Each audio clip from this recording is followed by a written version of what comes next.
On estime qu'au niveau international, il y aurait entre 20 et 40 millions de personnes qui sont victimes d'esclavagisme moderne. 71% des esclaves sont des femmes et des enfants, 29% sont des garçons.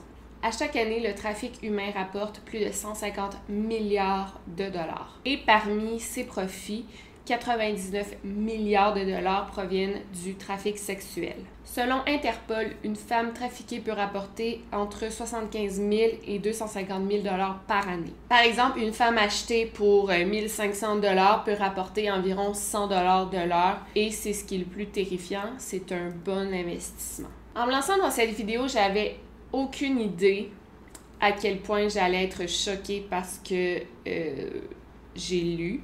J'ai découvert et je pense que ça va vous choquer également. Le trafic humain, c'est un énorme fléau, puis on peut plus continuer à ignorer ça. Pour cette vidéo, je vais surtout parler des pays de l'Europe de l'Est où le gros du trafic humain a lieu. Et bon, en ce moment, on est le 13 juillet. Et là, à l'heure qu'il est, vous me taguez, tout le monde me tague sur la controverse de Wayfair, là, les meubles vendus super cher avec le trafic d'enfants. J'aurais pu en parler, ça aurait été très à propos d'en parler dans cette vidéo, mais je veux pas commencer, on sait pas en ce moment c'est quoi. Il va peut-être avoir une explication, peut-être que non, mais je vais attendre de voir le développement pour pas juste genre, ça peut être vraiment une théorie du complot. Le trafic humain existe vraiment, mais je sais pas si ça a un lien avec des magasins de meubles, fait que je veux pas trop m'embarquer là-dedans pour l'instant. Et comme je vais vous montrer, parce que pour la vidéo, j'ai lu ce livre, je vais vous en parler à la fin, puis j'ai pas trouvé la map sur Internet, fait que je vais vous la montrer ici, la carte du monde. J'ai pas trouvé rien de semblable. Mais là, ici, on a la carte du monde, et comme on peut voir, ça part vraiment, je sais pas si vous voyez, le trafic humain part vraiment de l'Europe de l'Est. Puis là, regarde, ça s'en va jusqu'ici, à Montréal, en Asie. Fait que c'est vraiment de là que tout part. Le trafic humain est la deuxième industrie la plus profitable au monde. En premier lieu, on a le trafic de drogue. Et avant, c'était le trafic d'armes et le trafic sexuel. Mais maintenant, à cause de la montée de l'Internet et tout, c'est rendu à égalité. Dans le fond, le trafic d'armes et le trafic humain, le trafic sexuel sont rendus à égalité. Je sais que depuis que le monde est monde, le travail du sexe existe. C'est pas pour rien qu'on dit que la prostitution, c'est le plus vieux métier du monde. Mais là, on va voir, je vais essayer de montrer du mieux que je peux la différence entre le travail sexuel volontaire et le trafic sexuel. Mais c'est très difficile à voir une différence, en fait. Un peut entraîner l'autre. En tout cas, vous allez voir, là, mais c'est vraiment difficile à différencier, fait que je pense que c'est pour ça que ça reste un problème. La ligne est très très mince entre le travail volontaire et le travail forcé. On croit que c'est dans les années 70 que le trafic sexuel a vraiment commencé. Ça va par vague, il y a eu 4 vagues. En ce moment, on est dans la 4e vague. Fait que je vais vous expliquer un peu chaque vague qu'il y a eu. Puis on va finir par la 4e vague qui provient de l'Europe de l'Est. Donc ça va être ma vidéo longue du mois. J'espère que vous êtes prêts. Donc sans plus attendre, lançons-nous dans la vidéo. This is not a test.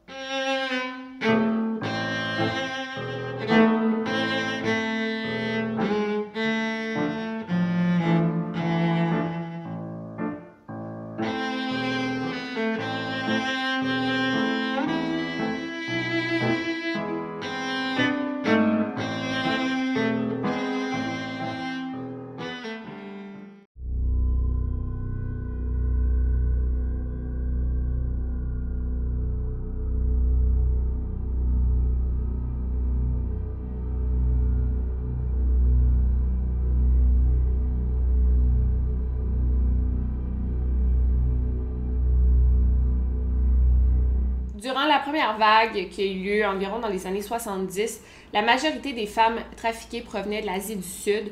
Elles provenaient notamment de des pays comme la Thaïlande, le Cambodge, l'Indonésie et les Philippines. Pourquoi ces pays en particulier? On pense que c'est parce qu'entre les années 60 et 70, ces pays ont connu une énorme croissance industrielle très très rapide qui a créé d'énormes déséquilibres au sein du pays. Donc plusieurs familles se sont rapidement retrouvées plongées dans une pauvreté dévastatrice. Donc, il y a eu une croissance industrielle, beaucoup d'industries qui ont commencé à engager des gens. Fait qu'ils se sont dit, OK, il y a des gens pauvres qui ont besoin d'emploi, donc on va les engager. Mais c'était à des prix moindre, ça frôlait l'esclavagisme et c'est encore un gros problème dans certains pays asiatiques. Les usines, là, qu'il y a des enfants qui travaillent pour 75 sous de l'heure, là. Ça, c'est un autre sujet de vidéo, mais ça a commencé dans les années 60-70. Mais c'est surtout à cause de ça que les trafiquants ont vu une opportunité en or. Il y avait beaucoup d'installations de l'armée américaine, il y avait beaucoup de soldats américains dans ces pays. Donc, c'est dans les mêmes années que s'est développé le tourisme sexuel pour satisfaire la demande croissante qui avait lieu dans les centres-villes et aussi près des installations de l'armée américaine. Donc, bien sûr, de bouche à oreille, la demande du tourisme augmentait parce que c'est des endroits assez paradisiaques.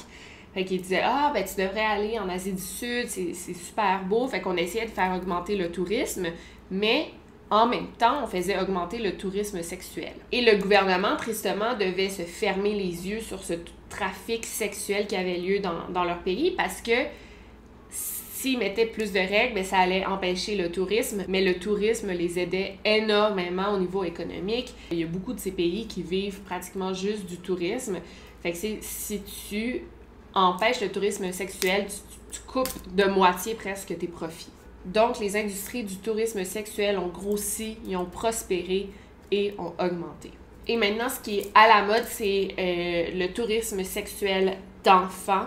Ça grossit de plus en plus. Et en fait, on voit le même fléau s'opérer dans chacun des pays, mais ça a vraiment lieu aussi en Europe de l'Est. Puis je vais tout vous expliquer pourquoi ça existe, surtout dans ma partie de l'Europe de l'Est. Pour revenir à l'Asie, aujourd'hui, on observe plusieurs types de trafic humain. Ça prend plusieurs formes.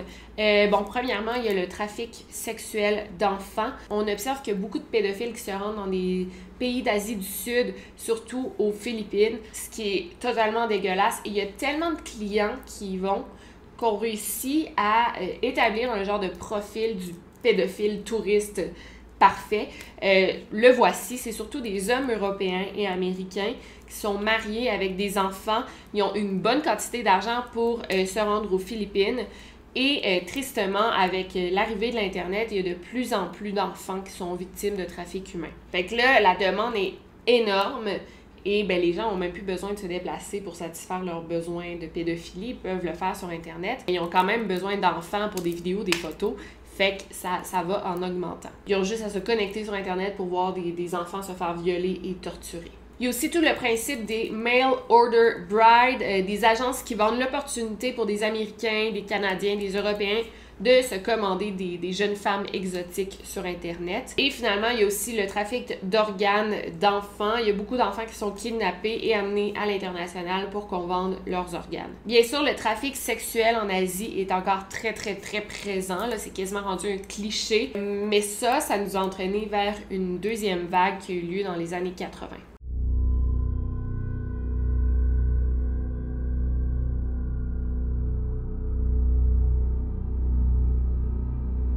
En Afrique, le trafic sexuel a commencé dans les années 80. Avant, c'était l'esclavage.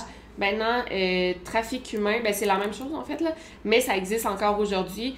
Les pays qui sont le plus touchés, c'est le Nigeria et le Ghana, mais il y en a énormément. Encore aujourd'hui, ce type de trafic a lieu. Et en fait, c'est toujours la même situation. Encore là, c'est la fin de la guerre froide qui a entraîné plusieurs guerres régionales dans certains pays d'Afrique, ce qui a contribué à augmenter la pauvreté, ce qui a contribué à augmenter le trafic humain. Étonnamment, ici, il y a 55,5% des victimes qui sont des femmes et 44,5% qui sont des hommes. Donc, les hommes sont aussi affectés par le trafic humain. Les victimes ont tous entre 12 et 25 ans. Mais pour ce qui est du tourisme sexuel d'enfants, les endroits où on observe le plus de tourisme sexuel, c'est en Afrique du Sud, notamment dans des villes comme Johannesburg et Cape Town. Fait que, tu sais, quand je regardais Occupation Double en Afrique du Sud, je peux pas croire qu'on a presque pas mentionné ces problèmes parce que c'est encore très, très présent. Donc, en fait, les femmes et les enfants sont kidnappés dans d'autres pays d'Afrique et sont amenés en Afrique du Sud pour de l'exploitation sexuelle ou pour servir de domestiques dans des familles riches. Les garçons, eux, servent de genre de jardiniers où ils travaillent sur les fermes comme agriculteurs. Et encore là, c'est de l'esclavage. Mais en fait, on a aussi découvert que l'Afrique du Sud, genre, le pays sert de transit pour le trafic humain provenant de la Thaïlande, des Philippines, de la Chine, de la Russie. Donc, on kidnappe les gens, on les amène en Afrique du Sud et en Afrique du Sud, ils sont revendus dans d'autres pays. Malheureusement, en ce moment, le problème est toujours existant. Récemment, on a découvert plus de 10 000 femmes nigériennes qui travaillaient comme prostituées en Italie. Et croyez-moi qu'il n'y a aucune femme qui voulait être là. C'était du trafic humain, c'était pas du travail sexuel volontaire. Et pourquoi l'Italie? Parce que l'Italie, c'est un des pays où il y a le plus de trafic humain. C'est parce que c'est facile d'accès, c'est très proche de l'Afrique. Et de l'Italie, on peut se rendre dans plusieurs autres pays d'Europe. Et c'est vraiment l'un des pays les plus centraux où il y a plus de trafic humain dans le monde. Je vais vous lire une histoire, par exemple. En 2013, il y a Odora, de 18 ans, qui avait trouvé un emploi d'employé domestique en Libye. L'agence lui avait dit qu'elle allait gagner plus de 400 $ par mois, ce qui est énorme pour elle. Donc, l'agence a planifié son voyage et allait entreprendre une genre de traversée du désert du Sahara pour se rendre en Libye. Mais rendue là, surprise, surprise, elle s'est retrouvée au milieu d'un réseau de trafic sexuel et on l'a obligée à travailler comme prostituée.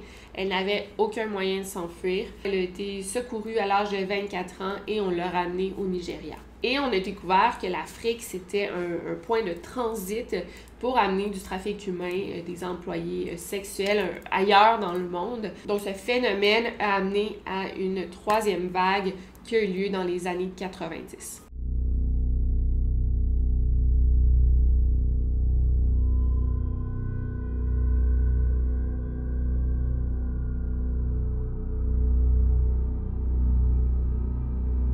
Ici, la plupart des victimes proviennent de des pays comme la Colombie, le Brésil et la République dominicaine.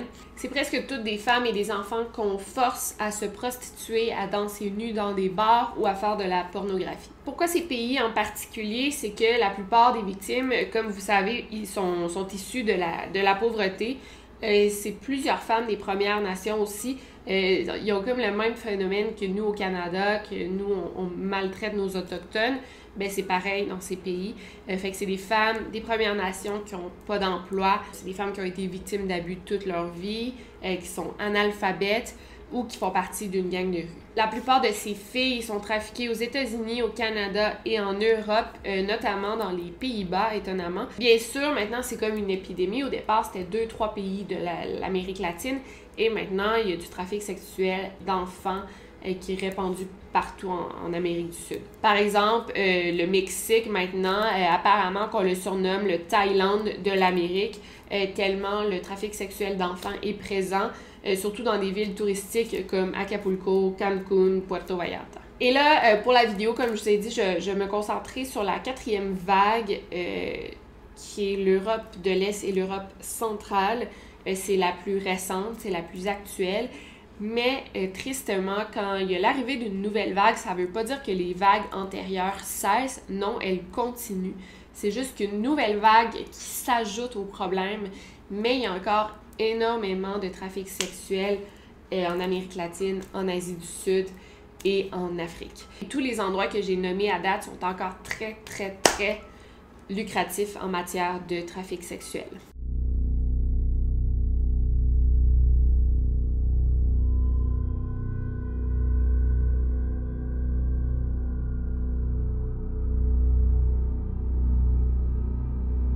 Le trafic sexuel en Europe de l'Est, Europe centrale, a commencé surtout fin années 90, début années 2000.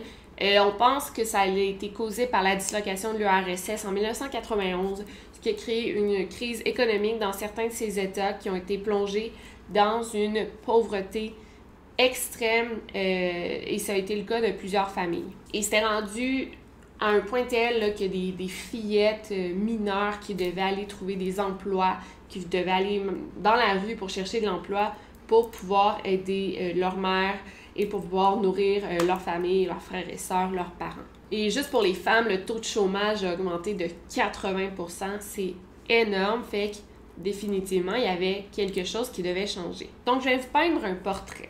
Dans les journaux de Kiev, Bucarest, Saint-Pétersbourg, Moscou, Odessa, Minsk et Prague, les femmes et les filles sont désespérément à la recherche d'emploi pour aider leurs familles qui sont en train de mourir de faim. Fait qu'ils regardent les offres d'emploi dans les journaux et tombent sur cet emploi Je vais vous lire. Emploi au niveau international. On cherche des serveuses, mannequins, secrétaires, danseuses, chorégraphes, gymnastes, filles au père, laveuses de vaisselle, femmes de ménage. Des emplois qui réellement n'importe qui peut faire. Ça ne demande pas beaucoup d'éducation, ça ne demande pas vraiment de skills. Bon, pas tous les emplois nommés, mais la plupart d'entre eux peuvent s'apprendre sur place, par exemple serveuse, laver de la vaisselle, fille au père, ça ne demande pas de formation. Donc chacun peut y trouver son compte. Puis il y a beaucoup de femmes d'Europe de l'Est qui sont très très belles, fait que tu leur offres un emploi de mannequin, hey, genre c'est sûr que je vais y aller là. Ensuite tu leur offres un salaire mensuel de 2500 $. C'est énorme, c'est plus que le salaire minimum genre au Canada, je pense, en tout cas. Fait qu'imagine pour une fille qui est en train de mourir de faim, qui est plongée dans la pauvreté, c'est plus que ce que la majorité de ces familles fait en un an. Dans l'annonce, il y a aussi des logos officiels comme les étoiles du drapeau américain, la feuille d'érable canadienne, il y a les drapeaux tricolores de l'Allemagne, de la Belgique, des Pays-Bas, de la France, de l'Italie. Fait que c'est super, ça semble legit. Ensuite, on inclut le logement, la formation, les documents pour voyager. On te donne un visa si t'en as besoin. Ça inclut les billets d'avion, donc l'appliquant n'a rien à débourser. Ces annonces cherchent évidemment des jeunes femmes, des jeunes filles qui sont très belles, jeunes, grandes, qui sont célibataires. Et tu dois appliquer en personne pour qu'on voit ton profil pour pouvoir dire si oui ou non tu pourrais appliquer pour cet emploi. Souvent, ces filles se rendent donc sur place pour pouvoir appliquer. Elles voient qu'il y a plusieurs jeunes filles, qu'il y a une gang de filles de leur âge, fait qu'elles se sentent plus en sécurité, donc elles signent. Même moi, genre en voyant cette offre-là, je serais comme genre wow, genre je signe où? J'ai envie de travailler à l'étranger comme fille au père, let's go! Mais imaginez des filles qui n'ont pas d'éducation vraiment, qui ont le besoin de se sortir de la pauvreté, ils appliquent comme ça. Et c'est pas juste des offres d'emploi dans le journal, ces compagnies-là se rendent dans les universités de la Russie, par exemple, elles mettent des kiosques très professionnels qui offrent justement des offres d'emploi comme serveuse, fille au père, secrétaire dans des pays industrialisés.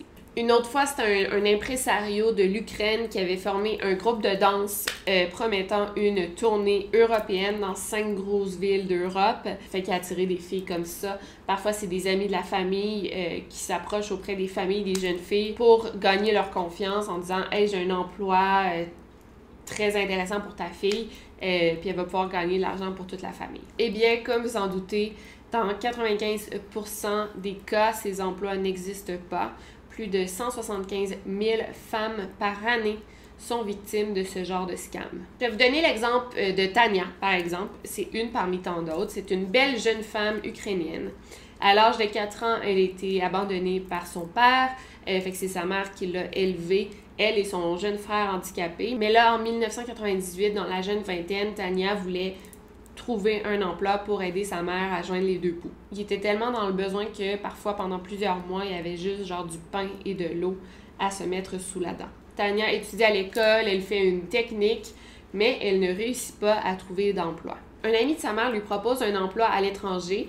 Elle lui dit, dans le fond, tu travaillerais pour une famille très, très riche aux Émirats arabes. Cette famille avait quand même plusieurs domestiques. L'emploi payait 4 000 $ par année. Et en plus de ça, c'était logé, nourri. Donc, Tania ne pouvait pas y croire, elle était là, OK, je vais pouvoir envoyer comme le 3/4 de mon salaire à ma famille, je vais pouvoir aider ma famille, j'embarque. Donc, Tania a accepté et a entrepris le voyage jusqu'à Abu Dhabi.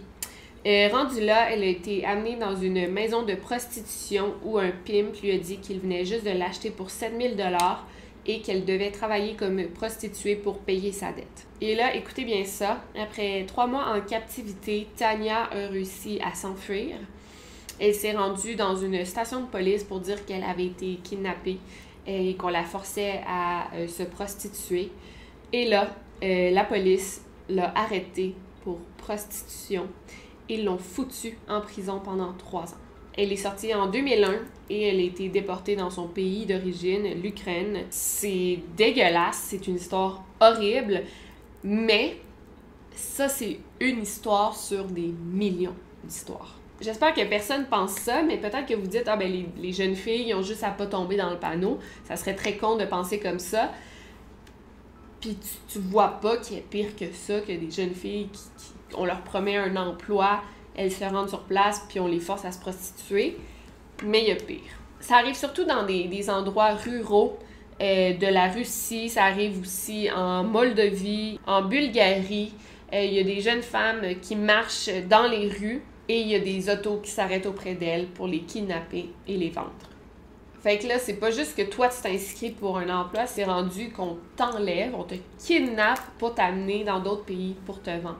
La situation est tellement... Ben là, je sais pas en ce moment, mais dans ces années-là, dans les années 90, la situation était tellement grave, tellement intense et répandue que dans des endroits ruraux de la Russie, les parents voulaient même plus envoyer leurs filles à l'école parce qu'eux-mêmes, ils n'avaient pas vraiment le temps d'aller les porter. Puis on dit, ben là, tu marcheras pas toute seule à l'école. Des plans pour que tu te fasses enlever. C'était comme rendu épidémique, là. T'empêches ta fille d'aller à l'école pour la protéger d'un kidnapping. Et là, tu dis, ça peut pas être pire que ça. Ça peut pas être pire que ça. Let me prove you wrong. Eh bien, figurez-vous qu'il y a des jeunes filles qui vivent dans des orphelinats, ils n'ont pas de parents, et durant la nuit, il y a quelqu'un qui vient les kidnapper. Il y a comme des deals qui se font avec les gérants de l'orphelinat, et pendant la nuit, on va les arracher de leur lit pour ensuite les vendre. Puis ça, c'était dans les années 90-2000. Ça fait pas longtemps, là. Ça fait vraiment pas longtemps. Bien sûr, il y a maintenant des lois en place. Je vais vous en parler un petit peu plus loin. Mais c'est vraiment loin d'être réglé. Et vous devez vous dire, ben là, ça ne doit pas arriver si souvent, il n'y a pas tellement d'orphelinats en Ukraine, mais détrompez-vous, en fait, en Ukraine, 12 000 enfants par année sont abandonnés par leurs parents.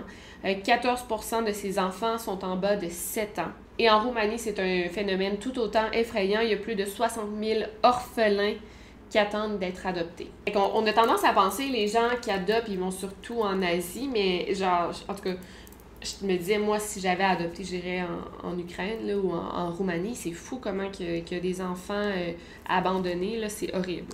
Je vais vous décrire une autre situation qui a eu lieu en automne 1999 à l'est de la Russie, près de la Finlande. En fait, il y a 2 recruteurs qui se sont rendus dans plusieurs orphelinats pour recruter des jeunes filles entre 14 et 17 ans pour leur offrir des formations gratuites. Et les employés des orphelinats étaient super contents de ce geste parce qu'ils savaient que dès l'âge de 18 ans, ben, les orphelins sont comme laissés seuls à eux-mêmes et plusieurs d'entre eux se retrouvent dans la rue. Fait que là, wow, genre, on t'offre une formation gratuite, c'est génial, ils vont pouvoir trouver un emploi.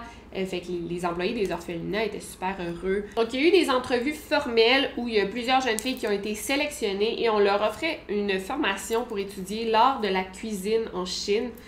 C'est vraiment étrange.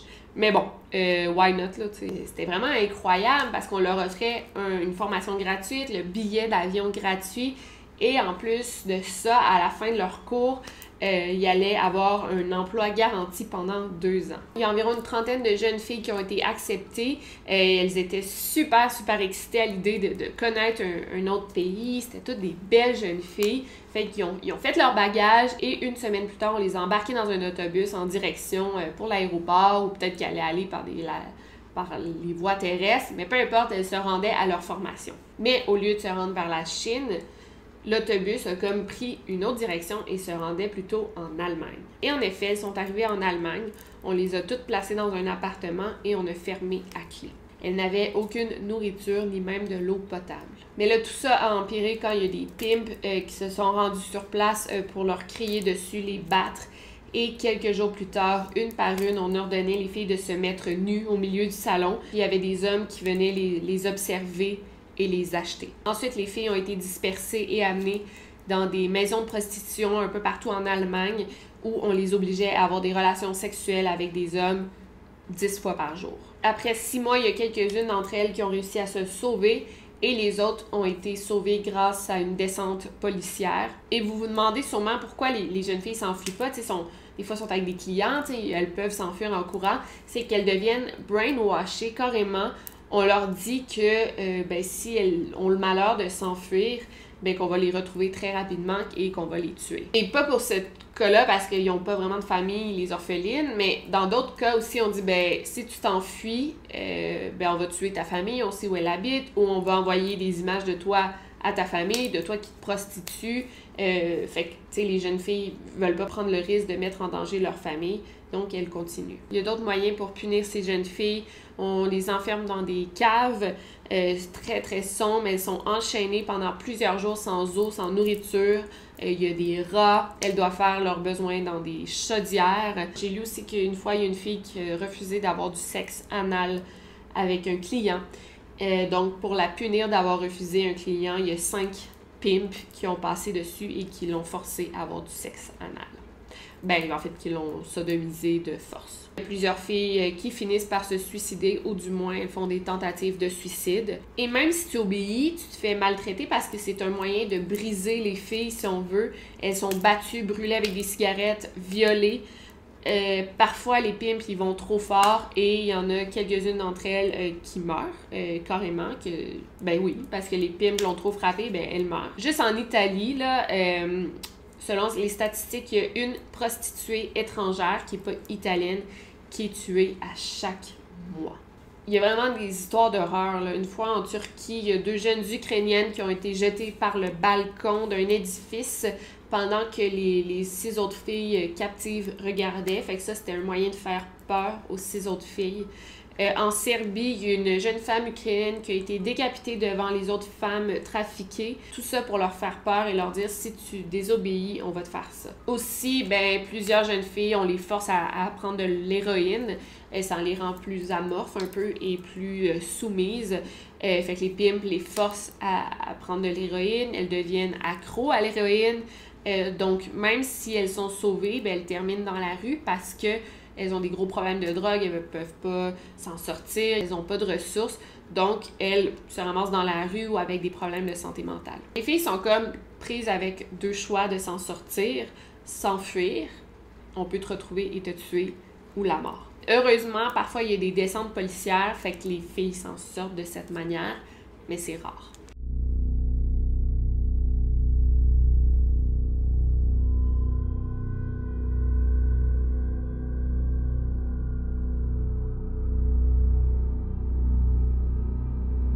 Dans le monde, se sont développés des endroits de prédilection que j'appelle des endroits où il y a des fortes concentrations de trafic humain.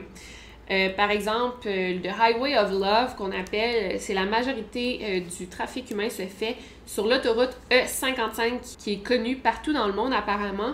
L'autoroute en soi passe par plusieurs pays, la Grèce, l'Italie, l'Autriche, l'Allemagne et le Danemark, mais sur un espace de 5 km dans le coin de l'Allemagne, il y a vraiment la plus forte concentration de prostituées en Europe. Leurs plus gros clients, c'est des hommes de l'Allemagne ou de l'Autriche qui conduisent à cet endroit pour faire des bons deals parce qu'ils payent genre la moitié du prix qu'ils paieraient dans leur propre pays pour avoir des relations sexuelles. En fait, c'est 35 $ pour une relation sexuelle complète et 45 $ pour une relation sans préservatif. Et c'est comme tellement rendu populaire qu'il y a des touristes qui arrivent tout droit de l'Amérique du Nord, même de l'Australie, pour aller connaître ce fameux Highway of Love. Chaque spot, en fait, tu loues un espace de stationnement et chaque espace de stationnement est contrôlé par un pimp. Et en fait, ben, toute l'autoroute est comme une maison de prostitution, un brothel qu'on appelle à l'air libre. Là. Et en tout cas, là, j'ai lu ça, moi, ça m'a choqué. Dans ce coin-là, dans le coin de Highway of Love, à chaque année, il y a des douzaines de bébés qui sont nés et abandonnés dans des hôpitaux locaux. Et en fait, ces bébés sont les résultats de des clients qui payent pour avoir des relations sexuelles sans capote, sans préservatif. Et malheureusement, ben, les femmes qu'on force à prostituer, elles ne sont pas fournies en moyen de contraception par leur pimp parce que ça coûte trop cher. Fait que, genre, on dit, ben, désolé, mais t'auras pas de moyen de contraception. Le seul moyen que t'as, c'est la capote, mais la plupart des clients préfèrent sans capote. Ils vont payer le 10 $ extra, là, c'est sûr. Il y a en moyenne 3 prostituées qui accouchent à chaque mois. Plusieurs de ces bébés naissent avec la syphilis ou le sida. Certains ont même des problèmes de dépendance à l'alcool et à la drogue. Les avortements seraient bien évidemment la solution, mais ça coûte trop cher. Et les pimps peuvent pas perdre 2 jours de profit. Là. Et en fait, les femmes enceintes sont obligées de travailler jusqu'à la journée de leur accouchement. Elles travaillent tout le temps. Et je ne savais pas, mais fun fact ou genre disgusting fact, plusieurs clients payent un extra assez significatif pour avoir des relations sexuelles avec une femme enceinte. Parce que c'est genre un fétiche. Là. Fétichisme, c'est un business là, des femmes enceintes. Ensuite, il y a un autre endroit au nord de la Bosnie qui est sur la frontière entre la Serbie et la Croatie. Une route qu'on appelle de Arizona Highway. Et à côté de la route, il y a le Arizona Market qu'on surnomme le Walmart de la Bosnie. Durant le jour, on vend comme des chaussures, des t-shirts pas chers, mais quand la nuit tombe, on commence à vendre des drogues illégales, des cigarettes de contrebande, des armes, mais les articles de plus grande valeur sont des jeunes filles et des jeunes femmes provenant de l'Europe de l'Est. Et c'est vraiment à cet endroit qu'il y a des trafiquants qui viennent acheter des filles. On leur ordonne de se déshabiller dans la rue là, et d'être debout dans la rue pour pouvoir les acheter comme ça. Puis c'est vraiment à cet endroit que les hommes viennent voir les femmes. Il y a même des endroits, des enchères qu'on nomme Sex Slave Auctions qui prend place dans des bars. Et les filles sont comme nues sur scène avec des numéros comme ça et les gens font des enchères. Là. Ils proposent des prix et le prix le plus cher gagne. Et à ces filles-là, on leur confisque leurs pièces d'identité, leur passeport et elles ont toujours un garde de sécurité avec elles pour qu'elles ne puissent pas s'enfuir. Et bien évidemment, les filles ne sont jamais payées. C'est de l'esclavage. Et entre les soirées d'enchères, les filles sont enfermées, sont captives dans des sous-sols, dans des caves et attendent seulement d'être vendues aux enchères. En fait, la plupart du trafic est géré par le crime organisé russe qui est extrêmement puissant. Et eux ont développé un genre de lien étroit avec 4 autres organisations criminelles, soit la mafia italienne, le cartel de drogue colombien, les triades chinoises et le Yakuza japonais. Il y a plusieurs alliances stratégiques qui sont établies avec les groupes criminels américains et les gangs de motards américains et canadiens. Et bien sûr, il y a des gangs de l'Ukraine, de la Pologne, de l'Hongrie, de la République tchèque, la Turquie, la Serbie, l'Israël et l'Albanie. Mais les femmes, encore là, viennent majoritairement de la Russie, de l'Ukraine, de la Roumanie, de la Lettonie, de la Lituanie et de l'Estonie et se ramassent presque toutes en Italie, en Grèce, en Allemagne, en Belgique, en Autriche et en France. Les femmes de l'Europe de l'Est et les femmes de l'Europe centrale représentent environ 25% du trafic. Et le pire dans tout ça, c'est que plusieurs pimps, ils pensent pas qu'ils font quelque chose de mal. En fait, ils ne voient pas ça comme de l'esclavagisme sexuel ni du trafic humain. Ils croient que ces femmes-là sont là volontairement à cause des conditions dans lesquelles elles ont grandi. Donc, il y a plusieurs des pimps qui disent, en fait, on leur offre une chance de s'en sortir. C'est une manière pour elles de faire de l'argent pour survivre.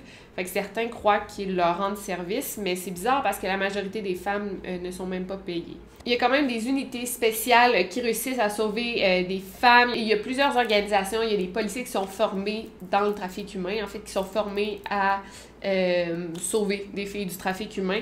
Et au départ, il y a plusieurs policiers qui pensaient qu'ils faisaient réellement une différence en faisant des descentes et tout, mais en fait, pas du tout. Ils vont faire une descente dans un endroit, ils vont sauver 12 filles, mais genre dans l'heure suivante, le pimp va appeler ses contacts, j'ai besoin de 12 filles tout de suite, puis il y a plein d'autres filles qui vont être kidnappées, puis fait que c'est comme un gros cercle vicieux, fait que même si t'en sauves quelques-unes, ben ça va toujours continuer parce qu'il va toujours y avoir des clients. Et ce qui est plus horrible, c'est que oui, il y a des bons policiers, mais la plupart du temps, les filles peuvent même pas faire confiance aux policiers. C'est arrivé qu'il y avait des descentes dans des bars et les policiers qui faisaient la descente, ben les filles les reconnaissaient parce que c'était des clients à elles. Je me rappelle, par exemple, moi j'habite à Beauport, puis proche de chez moi, il y a comme un genre de bordel. En fait, c'est un commerce qui est écrit à l'extérieur comme massage esthétique pour hommes. OK. Puis il y a d'autres commerces. Par exemple, il y a un salon de coiffeur à côté. Puis on avait parlé avec les coiffeuses. Puis ils avaient dit ouais, c'est carrément de la prostitution. Et le pire, c'est qu'il y a des policiers qui vont là, des juges, des avocats. Fait que souvent, des gens qui sont comme là pour te protéger, ben, sont. T'sais, dans leur vie privée, vont quand même consommer la prostitution illégale. Donc, ça a l'air de se passer très loin, mais ça arrive même dans la petite ville de Québec. Là. Et en fait, c'est que même au cœur du trafic humain, il y a de la corruption qui est bien ancrée. Les militaires et les policiers sont souvent amenés à fermer leurs yeux sur plein de choses. Le trafic humain génère tellement des gros profits qu'il y a beaucoup de policiers qui sont corrompus et qui eux-mêmes reçoivent une partie de l'argent gagné. Par exemple, dans les frontières de pays, il y a des policiers qui ont comme une entente avec les pimps, et qui vont fermer les yeux pendant que les pimps font entrer des filles illégalement au pays. Et apparemment, l'un des pires pays où que la corruption et beaucoup de trafic humain, c'est la Grèce. Je vais vous raconter une autre histoire, celle de Larissa, qui avait répondu à une petite annonce dans le journal local en Russie. L'annonce cherchait une fille au pair pour travailler en Israël. Et à cause de son statut, en fait, Larissa devait entrer illégalement en Israël en passant par l'Égypte. Larissa, bien sûr, elle était dans la pauvreté extrême, elle était désespérée, donc elle a accepté. On l'a envoyée au Caire en avion et ensuite, rendue là, elle est entrée, elle a passé par le désert pour entrer en Israël. Rendue là avec d'autres filles, on les a amenées à Tel Aviv et elle a été vendue à un pimp israélien pour qu'elle travaille comme prostituée.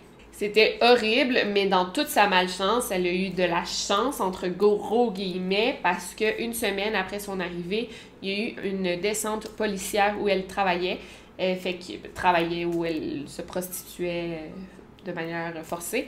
Et il y a comme un policier qui l'a embarqué, il a dit « Ok, on t'amène au poste de police pour te ramener chez toi. » Et en fait, écoutez bien ça, le policier qui était en charge de la ramener au poste de police, il a pris un détour, il s'est rendu à Jérusalem et il l'a vendu à un autre pimp pour 100 $.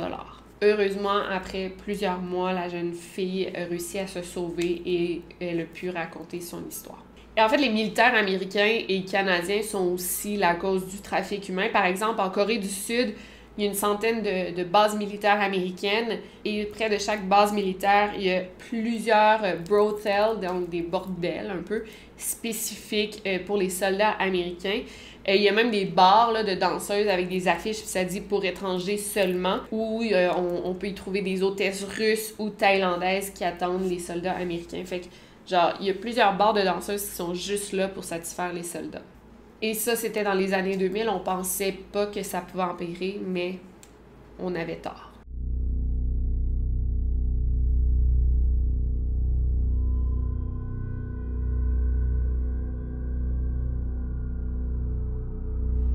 Bien sûr, avec l'arrivée de l'Internet, la business a triplé. La demande a augmenté, fait que l'offre aussi. Par exemple, il y a toute la business dont j'ai parlé plus tôt, des Mail Order Bride de l'Union soviétique, sont des sites qui appartiennent tous au crime organisé. Il y a plusieurs jeunes femmes qui s'inscrivent sur ces sites-là, des jeunes femmes russes, ukrainiennes, en espérant vivre le rêve américain, en espérant qu'un mari les achète pour qu'elles puissent vivre aux États-Unis dans la richesse, pour qu'elles soient enfin heureuses. À plusieurs occasions, on leur dit « Ok, on t'a trouvé un mari », elles parlent quelque temps avec le mari, et elles arrivent aux États-Unis et elles sont vendues dans la prostitution. Pour les Américains, il y a vraiment des Américains qui s'inscrivent sur ces sites pour trouver des femmes. On décrit ces femmes comme des femmes parfaites. Elles sont belles, blondes.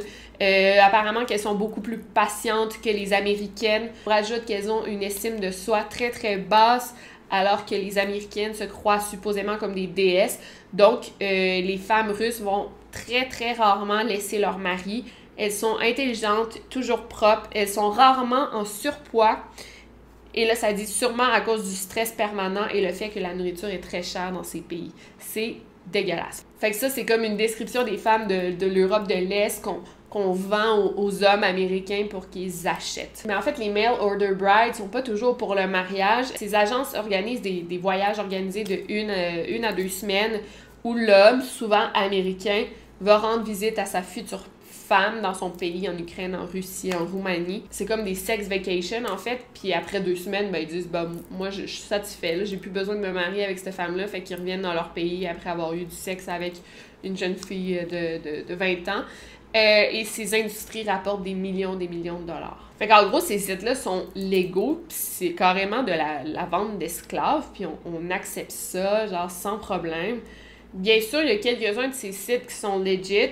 Il y a vraiment des histoires qu'il y a des femmes qui rencontrent leur mari et qui vivent ensemble. Par exemple, tu sais, c'est pas toujours des porcs, là. Par exemple, moi, j'écoute beaucoup 90 Day Fiancé. Et il y a beaucoup d'histoires de filles d'Europe de l'Est qui se marient à des Américains sur des sites comme ça. La dernière saison, d'ailleurs, il y en avait un qui avait dépensé des milliers de dollars sur ces sites-là. Il est allé genre 15 fois en Ukraine pour des filles différentes, là. Ça existe. C'est pas toujours des gros dégueulasses.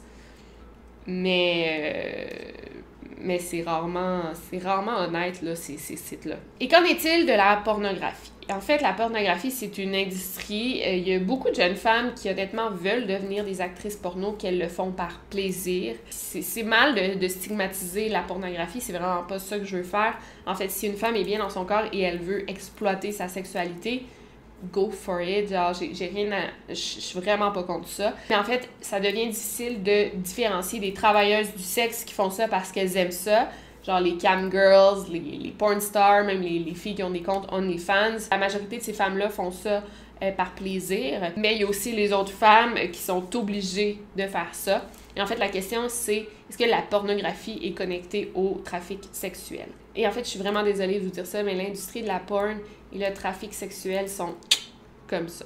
Et une idée fausse que tout le monde sort, c'est que c'est la fausse croyance que l'industrie du sexe réduit le trafic sexuel.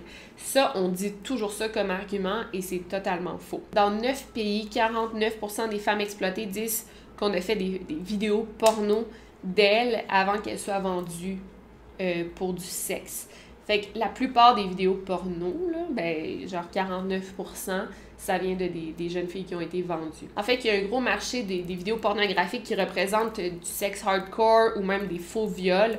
Puis comment mieux représenter le viol que de le faire pour vrai? I think people think that watching pornography is okay because they say, well, everybody has consented to it and they're all paid actors and they're consenting adults, so it's fine. But the reality is, and I've heard this from survivors, and what they really want all porn consumers to know is that when you are watching pornography, you actually have no way of knowing if you're watching somebody being raped or voluntarily engaging in that act. Comme on a vu, il y a tellement de victimes de trafic sexuel dans le monde que bien sûr qu'on va s'en servir pour faire des vidéos porno. T'es déjà achetées, sont déjà en captivité, pourquoi tu t'en servirais pas pour faire de l'argent sur Internet? Et tristement, il n'y a aucun moyen de savoir, et encore là, je dis pas que toute la porn est non consentante, pas du tout. Je veux pas dire que je suis contre la pornographie, j'ai pas vraiment envie de m'embarquer là-dedans, parce que ça libère beaucoup de jeunes filles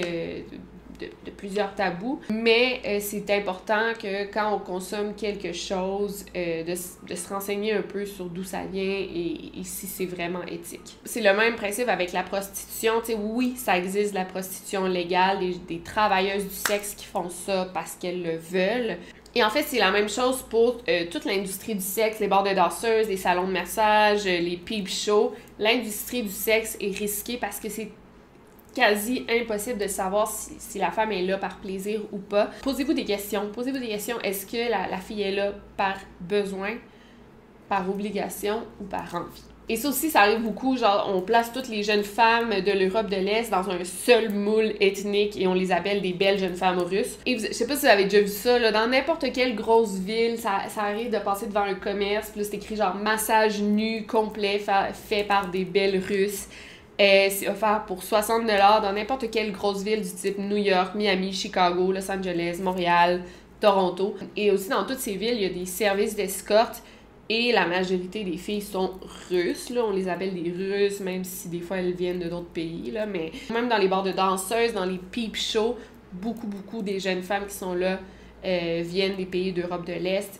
Et comme je vous dis, la majorité ont été trafiquées. Et encore là, le problème, c'est que les jeunes femmes sont super convaincantes. Tu sais, elles vont avoir des autos de luxe, des bijoux, des vêtements de marque. Mais il y en a beaucoup d'entre elles qui, quand elles terminent leur chiffre, quand elles terminent leur quart de travail, bien, elles sont captives. Et dans chaque grosse métropole dans le monde, les filles trafiquées se mélangent vraiment aux autres filles qui sont travailleuses du sexe par choix. Et c'est vraiment difficile à différencier parce qu'elles s'habillent pareil, elles savent comment aborder les clients de la même façon, de manière enthousiaste. Elles sourient, elles posent, elles savent comment plaire.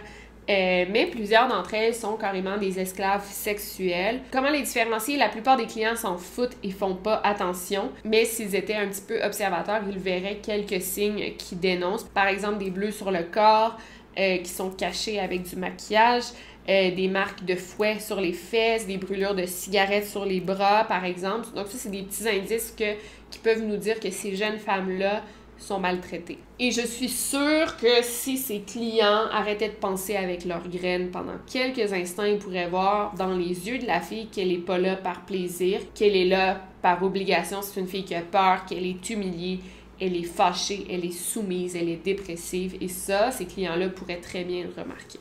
Et les clients choisissent d'ignorer ça parce qu'ils voient la prostitution comme une transaction, un échange de services. Je te paye, tu me donnes du sexe, et ils se disent, si c'est pas moi qui paye, il y a quelqu'un d'autre qui va le faire.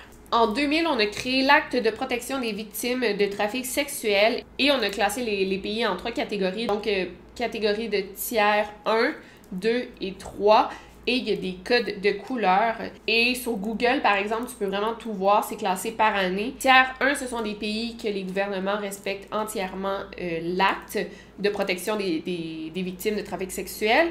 On va regarder ça ensemble. De 2011 à 2019, parmi les pays qui ont toujours respecté sans aucun manquement, on a l'Australie, l'Autriche, la Belgique, le Canada, le Danemark, la Finlande, la France, la Corée du Sud, les Pays-Bas, la Nouvelle-Zélande, la Norvège, l'Espagne, la Suède, Taïwan, les États-Unis et le Royaume-Uni. Il y a d'autres pays, bien sûr, mais si je ne les ai pas nommés, c'est qu'ils ont eu une année de manquement, qui n'ont pas respecté l'acte. Bien sûr, ceux que j'ai nommés, c'est sûr qu'il y avait quand même du trafic humain. On ne peut pas éliminer le trafic humain à 100%, mais c'est bon de savoir qu'il y a des gouvernements qui essaient de l'éradiquer, du moins du mieux qu'ils peuvent. Bon, le tiers 2, c'est des pays qui n'ont pas respecté à 100% l'acte, ou qui sont sur la liste de surveillance.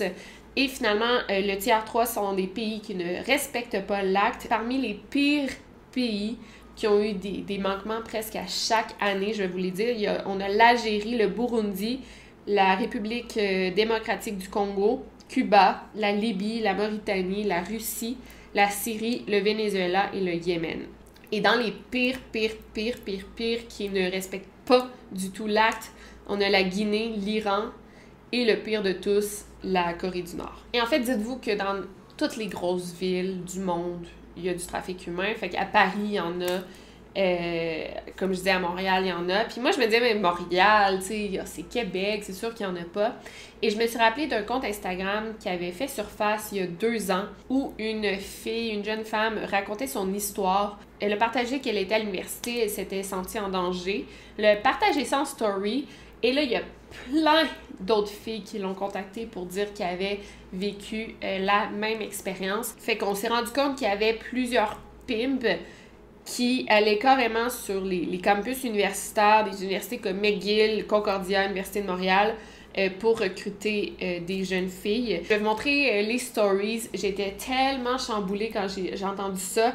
Puis je vais mettre les stories puis les sous-titres. Là. J'ai rajouté des sous-titres et je vais mettre la source du compte Instagram aussi. En tout cas, regardez bien. What I wanted to talk about tonight is what happened on campus. 2 weeks ago, someone approached me when I was alone. He was a male in his 20s, and he started with a compliment and then started asking me tons of personal questions and basically was trying to get me alone with him, whether if he can come with me to wherever I was going next or if I can just leave campus with him. He was very pushy about it, very aggressive. He didn't pick up on any of my social cues, trying to let him know that I'm uncomfortable with this. He wasn't listening to me saying no many times.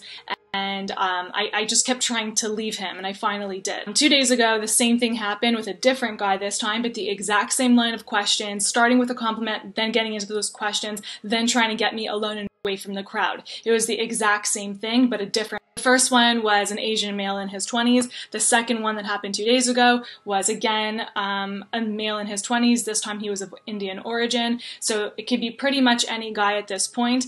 I just want to mention that I was able to realize that the second guy was following me throughout the lobby because I could see him in the corner of my eye following me, and then I also confirmed it because I was watching him through the reflection of the building. And so when I stopped walking, he stopped walking, and when I continued walking, he continued walking. The fact that they both had the exact same script that seemed very rehearsed both times. They weren't listening to me. They were trying to isolate me from the crowd. It's pretty safe to assume that they're working together. It wasn't a normal encounter either of the times. Both times I felt very uncomfortable and very, tons of red. My goal with letting you guys know about this is because I think everyone needs to know what's going on. It's especially what happened in Montreal at the shopping malls. I don't know if you've been aware, but there are groups of men targeting women who are alone for purposes of human sex trafficking. trafficking. My concern is that they have moved from shopping malls and now they're going straight onto university campuses where there's so many women on these campuses and a lot of them are walking alone.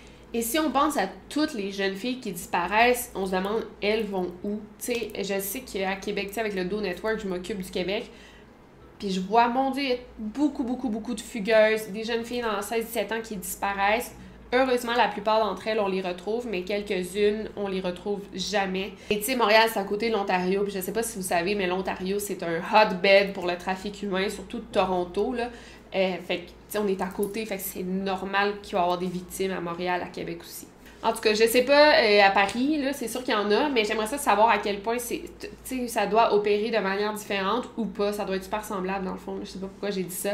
Mais en tout cas, si vous avez déjà vécu une expérience que vous pensez vous êtes sorti, que vous auriez pu être victime de trafic humain, dites-le moi. En tout cas, laissez-moi savoir vos expériences, à quel point cette vidéo-là vous a touché. Moi, ça m'a chamboulé que ça existe autant et qu'on le sache, dans le fond. C'est ça le pire, c'est qu'on sait que ça existe, mais il n'y a pas grand-chose qui est fait, finalement, pour changer ça. Et avant de terminer, je veux vous parler du livre que j'ai utilisé pour faire cette vidéo. Mes vidéos longues sont toujours basées sur un livre en particulier. Ça s'appelle The Natashas de Victor Malarek. Ça parle justement de la 4e vague du trafic sexuel en Europe de l'Est. C'est écrit petit quand même, j'ai surligné beaucoup. En fait, c'est beaucoup de... Il raconte beaucoup d'anecdotes des victimes. Tu sais, je vous en ai compté quelques-unes qui m'ont choquée, mais il y en a énormément, plusieurs histoires avec... il nous raconte l'expérience de plusieurs des victimes. C'est super intéressant. Ça date quand même un peu, parce qu'il parle pas vraiment... Il parle pas énormément du trafic sexuel aujourd'hui avec l'Internet. J'ai dû faire les recherches de mon bord parce que je trouvais que c'était pas assez complet dans le livre. Ça a été publié en 2003. Fait qu'en effet, ça date, mais c'est encore pertinent aujourd'hui parce que tout ça existe encore aujourd'hui. Donc, je vous le recommande. Je vais mettre le lien Amazon dans la barre d'infos.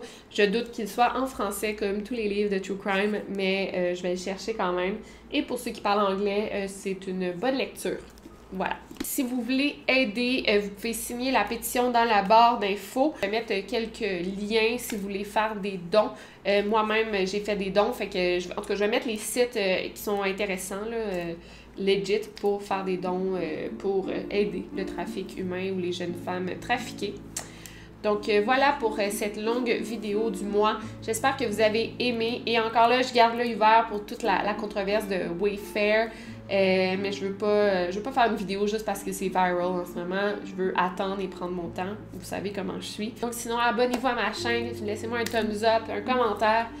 Et n'oubliez pas de garder l'œil ouvert. Over and out.